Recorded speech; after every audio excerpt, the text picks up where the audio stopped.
welcome to my journey through the Bible. This is applications to apply to our life and a little more in depth about the chapter of Genesis 23, 1 through 20. So it says that Sarah died at an old age of 127.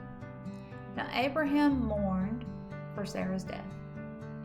In this time and in this culture, it is very important to mourn and to do things as a ritual or a tradition.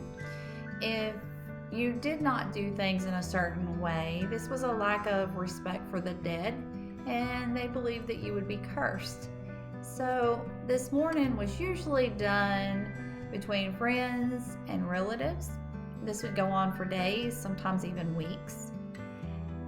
And usually the person was buried the same day that they died because the climate is very hot. Abraham had went to talk to Ephron. Now he talked to Ephron at the gate, and the gate is where all the business happens, and it's where you have your witnesses so that when you both agree on the final details of a conversation, you have witnesses there. So that's why it was very important for the children of Heth to be there and for this conversation to go on at the gate.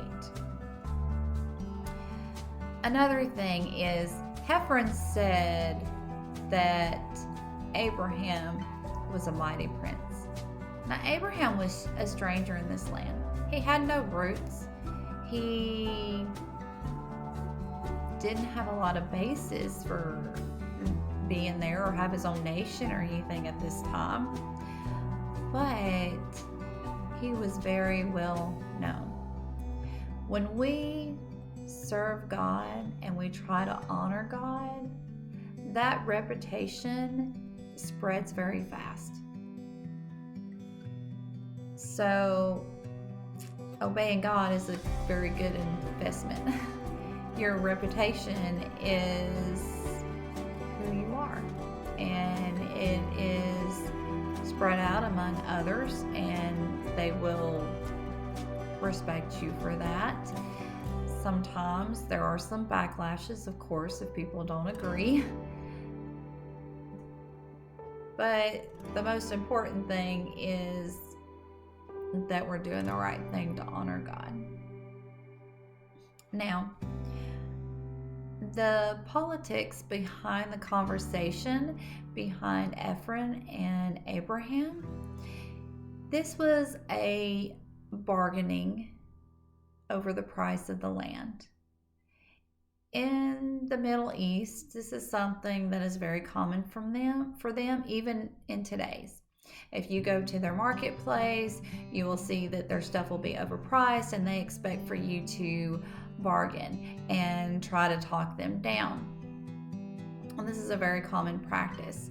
So Ephron had said that Abraham could just have the land. Well, this was just being polite, and it was just the first part of their conversation. If Abraham would have accepted the land for free, this would have caused turmoil. There would have been hurt feelings and not abiding by the culture, and then Ephron would have felt like he was taken advantage of. So he was just playing the game, so to speak, to say that Abraham could have it for free. And Abraham said, "No, I will pay what the land is worth." Then Ephron just throws out this price out there that 400 shekels of silver is what the land is worth. But what is that among friends? So again, he's just throwing the price out there, hoping that Abraham would bargain with him and negotiate and maybe offer him only half of what he had asked for the land.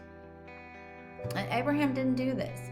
Abraham didn't play the games. He just counted out the amount of money that Ephron had asked for, because Abraham knew that everything he had and everything that he would receive would come from God. And God had already told Abraham that all of this was going to be their land. This land was promised to Abraham and to his seeds. But Abraham wasn't going to take anything. He was going to wait for God's timing and God's plan. That is something that we need to learn to do in our everyday life. We need to learn to wait on God. We need to wait for His timing in every aspect of our life. Now, obviously, this isn't an easy thing to do. We don't like to wait.